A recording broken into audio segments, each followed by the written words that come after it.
দর্শক আসসালামু আলাইকুম। দর্শক আজকে এমন একটি বিষয় নিয়ে আলাপ করব যেটি নতুন মায়েদের জন্য, বিশেষ করে প্রেগন্যান্সির পর মায়েদের জন্য অত্যন্ত গুরুত্বপূর্ণ।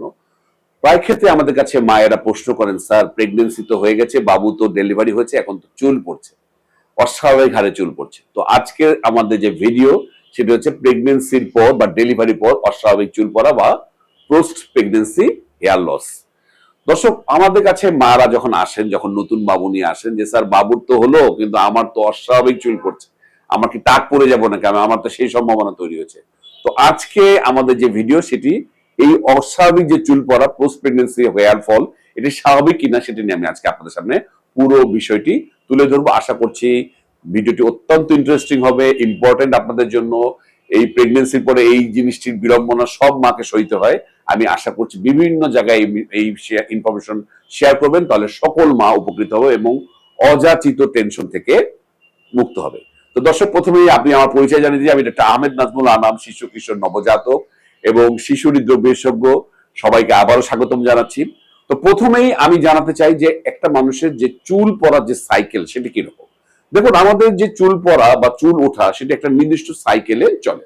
সেটা হচ্ছে গ্রোথ, রেস্ট, ফল। তাহলে প্রথমে চুল গজাবে, একটা সার্টেন স্টেজে যে চুলটা রেস্টে থাকবে, আর বাড়বেও না, কমবেও না, এবং ফল, এবং আস্তে আস্তে চুলগুলো পড়া শুরু করবে। তাহলে এটি একটি স্বাভাবিক প্রক্রিয়া এবং আমাদের যে সারা জীবন যে আমরা যতদিন আমরা বেঁচে আছি এটি কম বেশি এটা চলতেই থাকে। হয়তো বয়সের সময়, বয়সকালীন সময় সীমিত হয়ে আসে স্বাভাবিকভাবে। তাহলে গ্রোথ হবে, একটা পর্যায়ে রেস্টে যাবে এবং একটা পর্যায়ে যে ফল হওয়া শুরু করবে।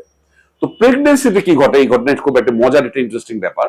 প্রেগনেন্সিতে যখন বাবু পেটে থাকে তখন মায়েদের প্রচুর পরিমাণে ইস্ট্রোজেন হরমোন তৈরি হয় এবং এই ইস্ট্রোজেন হরমোনটা মায়ের যে যে সেল, যে চুলের যে সাইকেল, সে গ্রোথ যে সাইকেল সেটাকে বাড়ায় এবং রেস্টিং স্পেসটাকে অনেক দূর বাড়িয়ে দেয়। অর্থাৎ যে ফল যে স্টেজ সেটা কিন্তু আর আসে না। তাহলে ওই পুরো 9টা মাস কিন্তু দেখা যায় যে ইস্ট্রোজেন হরমোনের কারণে মায়ের চুলে গ্রোথ বাড়ে এবং একটা পর্যায়ে রেস্টেও যায়, কিন্তু ফল হয় না।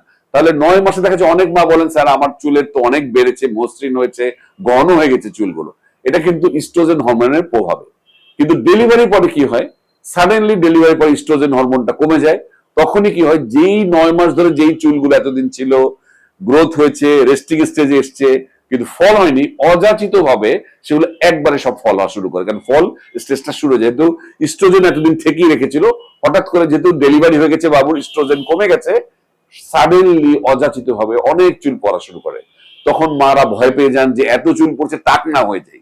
আসলে কিন্তু ব্যাপারটা তা নয়, এটি হরমোনের একটি ন্যাচারাল বিন্যাস আপনি বলতে পারেন, একটা সময় যে এটা ঠিক হয়ে যাবে। তাহলে গুরুত্বপূর্ণ কথা কি, এই জিনিসগুলো সাধারণত ডেলিভারির 2 মাস পরে চুল পড়া শুরু করে এবং 6 মাস পর্যন্ত থাকে এবং 1 বছর পর্যন্ত অনেক মায়ের এটি থাকতে পারে। কখন চিন্তিত হব, যদি দেখা যায় 1 বছরের বেশি পরেও চুল পড়ছে, খুব অস্বাভাবিক ভাবে চুল পড়ছে, এবং যদি কারো কারো টাক দেখা যাওয়া শুরু করে, তাহলে আমি অবশ্যই বলবো ডাক্তারের পরামর্শ নিতে।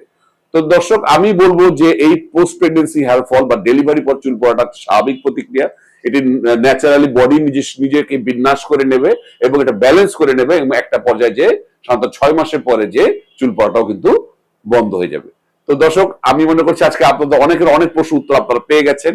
একটু ইম্পর্টেন্ট ইনফরমেশন আমি জানিয়ে রেখে, আমার কিন্তু ওয়েবসাইট আমি চালু করেছি, drnazmulaanam.com না যে ওয়েবসাইট, সেখানে আপনারা আমার যে বইটা আমি বই মেলা বের করি সেটা আপনারা সফট কপি ডাউনলোড করতে পারবেন। আমার সবচেয়ে বড় যেটা ইম্পর্টেন্ট, আমাকে সিরিয়াল দিতে পারবেন, ওয়েবসাইটে এনরোল করে রেজিস্ট্রেশন করে আমাকে সিরিয়াল দিতে পারবেন। আর ফরাজি হাসপাতাল ভবন 2তে আমরা পিআইসিউ চালু করেছি। এই হামের মহামারীর সময় পিআইসিউ কিন্তু চারিদিকে খুব প্রয়োজনীয়তা দেখা দিয়েছে। যদি কোনো প্রয়োজন হয় আমার ওখানে যোগাযোগ করতে পারেন। আজ এ পর্যন্তই, পরবর্তী নতুন কোনো ভিডিও নিয়ে আবার হাজির হব। সেই পর্যন্ত বরাবরের মতোই আল্লাহ হাফেজ।